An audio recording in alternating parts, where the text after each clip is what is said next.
The truth is, I sold my house. My brother-in-law, Kevin, said this, and my husband and I were shocked, stunned into silence. The person most shocked of all was my mother-in-law. Why? Why would you do such a thing? Weren't you supposed to come pick me up? She asked, visibly upset, confronting Kevin. Calm down, Kevin said, trying to pacify her. He began to explain why he did it. My name is Sandra. I work remotely with my husband, Robert. The peaceful work environment, where we could take breaks whenever we wanted, satisfied both of us. Then, my mother-in-law came to live with us. We were financially stable, so we didn't have any complaints. But then she'd say, "Why aren't you two going out to work?" She'd look at us disapprovingly as she spoke. I felt exhausted by her words, as if the same argument was starting all over again. When my mother-in-law first questioned us like this, we explained that we were working remotely. But she'd snap, "Aren't you just playing around?" I've told Robert the same thing. Are you listening? When will you two start working properly? Aren't you thinking about your future? My mother-in-law refused to understand our jobs. Oh, I'm so worried, she'd say. I wonder if I made a mistake coming to this house. I should have gone to Kevin's house. She'd often sigh and mutter this. The Kevin she mentioned is Robert's brother. He married a wealthy woman named Carol, who he met somewhere, and now he seems to be living off her wealth. My mother-in-law wasn't informed about this. Kevin asked us not to tell her. Kevin's house isn't a small one like this. It's very large, like a foreign castle. Well, I'm planning to move to Kevin's house eventually, which will become my home, my mother-in-law would say, waiting for Kevin to come get her. We knew that day would never come. Kevin and his wife would never pick her up. That's because Robert once suggested to his brother, who his mother dotes on, that she could live with him. However, Kevin refused to live with his mother. So, we ended up living together. Even though we were called unemployed for doing remote work, we resigned ourselves to the fact that that's just how she is. But then, an incident occurred that made it impossible for us to continue tolerating it. Out of the blue, we got a call from Kevin. I'll be coming over this weekend, he said, and without waiting for a response, he hung up. What do we do? That guy hasn't changed a bit, Robert and I said, baffled. Overhearing our conversation, my mother-in-law leaned in, looking delighted. He's coming to pick me up. Please help me prepare to move, she said, dragging Robert off to her room.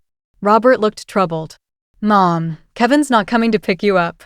He probably called because something happened, he said. She snorted, clearly unconvinced. That can't be true. But he didn't say anything about picking you up on the phone, right? Robert pressed. He just didn't say it, Robert. I'm so tired of this house.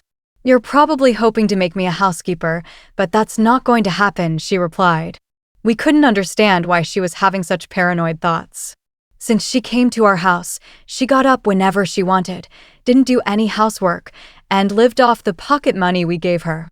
Well, we weren't going to force her to stay, so we did as she asked, packed her bags, and waited for Kevin to arrive. Over the weekend, my brother-in-law and his wife arrived at our place. As soon as they entered our home, they had suspiciously ingratiating expressions on their faces. I had a bad feeling. Just then, my mother-in-law emerged with sparkling eyes. You finally arrived. Listen here, Sandra is totally inept at house chores, so I have to do them, and Robert completely ignores me. Isn't that terrible? She said with a victim-like expression, pushing past Robert to welcome her brother into our home. You guys don't mistreat Mom, Kevin said. There's no way we're doing that. We're giving her an allowance, and she's eating whatever she likes. Plus, Sandra is handling the house chores, Robert said with a complicated expression. But Kevin just looked suspicious. Robert has always been a bit clueless, probably treating Mom badly without even realizing it. And it seems Sandra isn't the considerate type. That's right. Kevin really understands me, my mother-in-law chimed in. Hearing this conversation, Robert and I couldn't help but scowl. Despite this, we decided to entertain our guests and led the couple to the living room.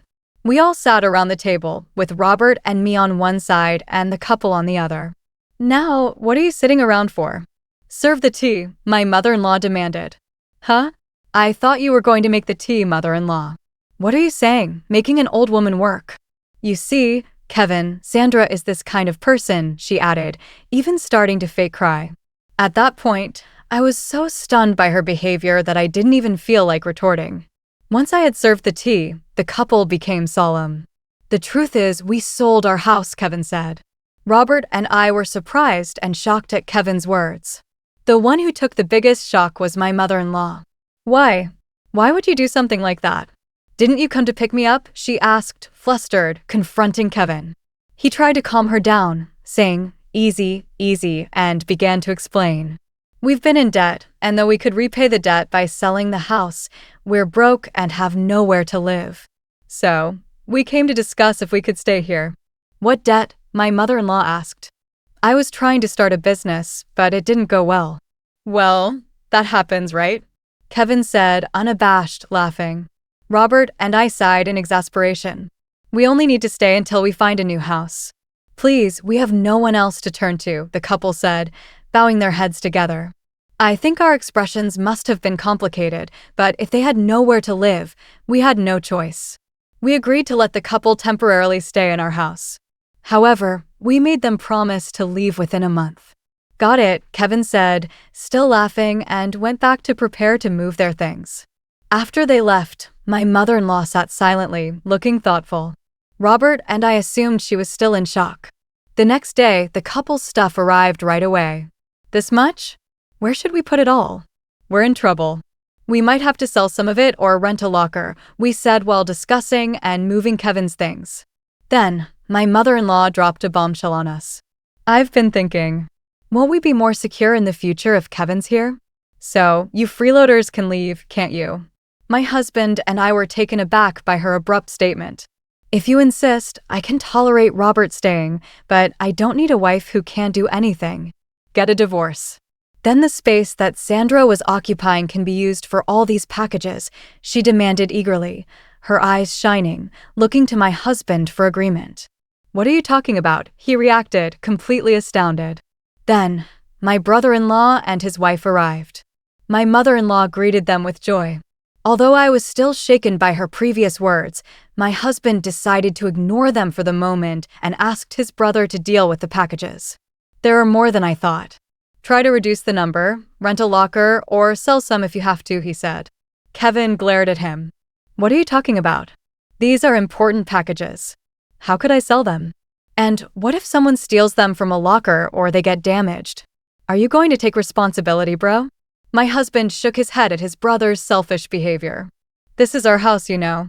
It's only natural that you should endure some inconvenience, right? If you don't like it, find a place to live quickly and leave. At that moment, my mother-in-law shouted, What are you talking about? Didn't I just say, if you two are not happy with Kevin and the rest, you can leave? You're basically freeloaders. You're not needed in this house. Kevin is trying to start a business, and all you two do is loaf around the house, doing so-called remote work. You're a nuisance. My mother-in-law said this as if it were her own house. My husband and I looked at each other in disbelief. My brother-in-law and his wife were surprised by her words, but then started to smirk. That might not be a bad idea, Mom. Yeah, it's a hassle to look for a place, so we could live here. So, sell this house to us, right, Carol? I feel uncomfortable with you two around, so it would be helpful if you sold this place to us, Kevin said. My husband and I were dumbfounded at their words. What nonsense are you? My husband began, but he was interrupted by my mother-in-law, who gloated, See, both Kevin and Carol are saying the same thing. So, what will you do, Robert? If you're going to divorce, you can stay here. She glared at me triumphantly. I braced myself to retaliate, but my husband spoke first. Don't you just say whatever you want? Why does Sandra have to leave? He said, red in the face with anger, raising his voice. Don't shout like that. It's better without a burden around, isn't it? My mother-in-law retorted. My husband responded in an exasperated tone, You don't understand anything. This is Sandra's house. At my husband's words, my mother-in-law, brother-in-law, and his wife gasped. My husband continued, adding to the tension. This is the house that Sandra bought for our life together. What? What are you saying? Isn't it the husband's job to buy the house? My mother-in-law said. There's no such rule. Moreover, Sandra covers all of Mom's allowance and living expenses. Sandra said she'd take on that burden because your pension is minimal, and it would be difficult for you to have financial freedom with just that, Robert said, glaring at his mother with an intense expression. Despite this, my mother-in-law seemed to disbelieve, looking at me and snickering. Unbelievable. Sandra just plays on the computer all day. She doesn't even do housework. Seriously, wasn't my allowance coming out of my pension? Otherwise, there's no way Sandra could afford to give me $500 a month. She continued, Sandra is the one managing my pension, isn't she? You might have told Robert otherwise, but I'm sure you're dipping into my pension. She puffed up her chest and glared at me. I glared back, not to be outdone. It's true. I've succeeded as a business owner. You're lying. Divorce this lying wife already. You should live here with me and Kevin and Carol. Besides, there's no proof that Sandra's earning money, she said. There is. Here it is, I said, pulling out my paycheck and showing it to her. The sight of it left my mother-in-law, Kevin, and his wife slack-jawed. We've not used any of Mom's pension since she moved in here. If Mom ever wanted to leave, Sandra has been managing it so she could live independently. But instead, Mom, you've been bossing Sandra around, interfering with her work. You're the problem. If you don't like Sandra, you should leave right now, Robert said. I don't believe any of this, my mother-in-law said. We don't mind if you and Kevin temporarily stay, but some patience should be expected. We didn't want you to live here in the first place. We only agreed because you begged us, Robert said, glaring at Kevin and his wife. Kevin and his wife broke out in a cold sweat, not used to Robert raising his voice. Just kidding, but you sure are earning a lot, huh? I wish you could teach me some business tricks, right, Carol? Yeah, well, it's true we were worried about living with our sister-in-law. It seems like she's a good person after all, Kevin said, smiling with his wife. But my mother-in-law was unyielding. Don't act so high and mighty. You're just a bum. Enough, Robert. You should leave too. You should go outside and see how harsh this world can be, she said, filled with conviction, refusing to listen to anything we said. Afterward, Robert and I sighed in disbelief, interrupting her. Well, if that's how you feel, we'll pack our things and move to a new house. You guys will be stuck with the mortgage, but if that's okay with you, don't come crying to us for help. If you insist, mother-in-law will leave. Even with a pension, maintaining your lifestyle will be challenging, but I guess that can't be helped, can it? At our words, my mother-in-law turned beet red and yelled at us to get out. Wait, you can't be serious. We don't have to do that, do we? Kevin said. Yes, if you two are here, we're safe, Carol added, trying to stop us. But my mother-in-law gave us a fierce look and said, Don't you dare talk back, Kevin. You're going to be a CEO, aren't you? I don't mind you using my pension, so just start a company and show us how successful you can become. I'll show you what happens when you defy us. Her words were filled with intensity. Hearing this, we decided it was best to no longer get involved with her or Kevin's family and left the house. Of course, the mortgage on the house remained, but we changed the ownership to Kevin's name. Some time had passed since then. While there was some residual dissatisfaction from that incident, having been freed from my mother-in-law's sarcasm, we resumed our normal routine. Just when we were working from home in our new apartment as usual, my mother-in-law called my husband, crying. Kevin has taken my pension and disappeared. He hasn't come back in a week. Carol and I are left alone in the house, and we're in trouble. Please help us, she wept. After my husband calmed her down, he asked why Kevin had gone missing. I gave all of my pension to Kevin for his startup, but he ended up spending it all on gambling. When I confronted him about it, he disappeared. She cried out desperately. Since she couldn't continue the conversation through her sobbing, the phone was handed to Carol. Could you please call us back? We can't live like this. Ever since Kevin failed his startup and sold the house, we were living and our parents have disowned us. My dad won't forgive us for selling that house. We haven't been able to reach either our dad or mom since, Carol pleaded. At the sight of them, my husband muttered, I knew it, in a disgusted tone. That's unfortunate, but don't involve us. We warned you when we left, didn't we? Even if you come crying to us, we won't help. You can report Kevin as missing to the police. It's none of our business, he said and hung up. I was shocked, but my husband said they got what they deserved, and I agreed. After that, they called my husband's cell phone many times. When my husband, frustrated, answered the phone, Carol would cry about not knowing how to report Kevin as missing. We were surprised she didn't know and gave her advice to call the police. However, they still couldn't find Kevin. Just when we thought they might not find him, we heard that Kevin had been arrested for bank robbery in another state. Apparently, he did it to repay his debt. It seems it wasn't his first offense, and he would likely face actual jail time.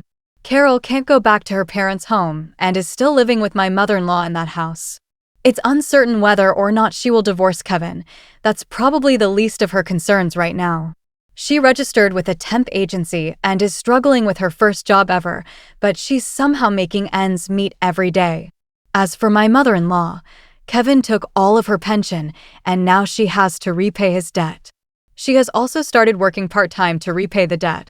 My husband and I express sympathy for my mother-in-law and sister-in-law's family, but we have made it clear that we have no intention of helping them, and we have cut off all communication. They must be tasting the harsh realities of life that my mother-in-law always talked about. Despite the changes since my mother-in-law moved in with us, my husband and I are glad that we have returned to our peaceful days.